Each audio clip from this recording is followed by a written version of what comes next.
வணக்கம்.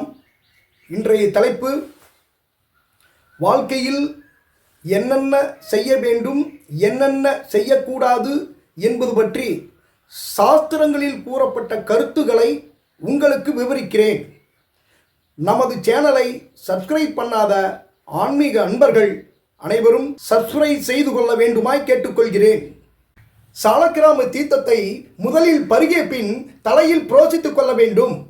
பெருமாள் கோவில்களில் சடாரியை தலையில் வைக்கும் பொழுது வாயை பொற்றி தலைகுனிந்து பவ்யமாக வாங்க வேண்டும்.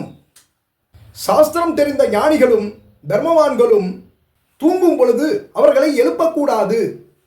ஒருவர் தூங்கிக் கொண்டிருக்கும் பொழுது காலை மாலை வேளைகளில் விளக்கை ஏற்றக்கூடாது. சிவலிங்கத்தின் நீண்ட பகுதியானது எப்போதும் வடக்கு நோக்கியே இருக்க வேண்டும். எந்த தெய்வங்களின் வாகனமாக இருந்தாலும் அந்த வாகனம் அந்த தெய்வத்தை பார்த்தவாறுதான் இருக்க வேண்டும். தெய்வத்திற்கும் அவ்வாகனத்திற்கும் இடையே புகுந்து செல்லக்கூடாது. ஈரத்துணியோடு இறைவனை தரிசிக்க கூடாது. விளக்கேற்றும் வேளையில் உறங்கக்கூடாது.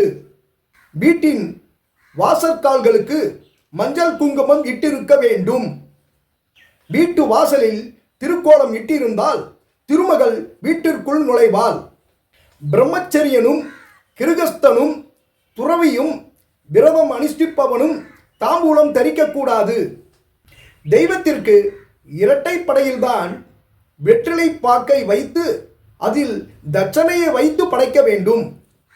வெற்றிலையின் நுனிப்பகுதியில் திருமகளும், நடுப்பகுதியில் சரஸ்வதியும், காம்பு பகுதியில் மூதேவியும் வாசம் செய்வதாக ஐதீகம். எனவே தெய்வத்திற்கு வெற்றிலையை படைக்கும் போது காம்பை கிள்ளிவிட்டு அலசிவிட்டு தான் படைக்க வேண்டும். ஏகாதசியில் துளசி இலையை பறிக்கக்கூடாது. உப்பு திருமகளின் அம்சம் என்பதால் வெள்ளிக்கிழமை வாங்குவது உத்தமம். ஏகாதசியில் உண்ணாவிரதம் இருப்பவனை கேலி செய்யக்கூடாது. அப்படி உண்ணாவிரதம் இருப்பவனை கலைத்துவிட்டு உணவை அருந்த செய்பவன் நரகம் எய்துவான். சாப்பிட்டு கொண்டிருக்கும் பொழுது விளக்கொலி அமிழ்ந்து விட்டால் மீண்டும் விளக்கொலி எரிந்த பின்னரே தான் சாப்பிட வேண்டும். இருட்டில் சாப்பிடக்கூடாது. ஈரத்துணியை உடுத்திக் கொண்டு உணவருந்த கூடாது. உண்ணும்போது ஒருவரை ஒருவர் தொடக்கூடாது. மண் பாத்திரம், இரும்பு பாத்திரத்தில் உணவை உண்ணக்கூடாது. உண்ணும்போது இடதுகையானது முழங்காலுக்குள்ளே இருக்குமாறு வைத்துக் கொள்ள வேண்டும். இடதுகையை தரையில் ஊன்றி உணவு உண்ணக்கூடாது. உணவு உண்ணும்போது நீர் குடிக்க நேரிட்டால் உணவு கலனில் வலதுகை இருக்குமாறு இடது கையால் சொம்பை எடுத்து நீரை அருந்த வேண்டும். நாம் உண்ணும் உணவை தயார் செய்யும் பொழுது பல உயிரினங்கள் அழிகிறது. இதனால் பாவம் ஏற்படுகிறது. இப்பாவத்தை போக்க வைச்சுவ தேவ ஹோமம் செய்யப்பட வேண்டும்.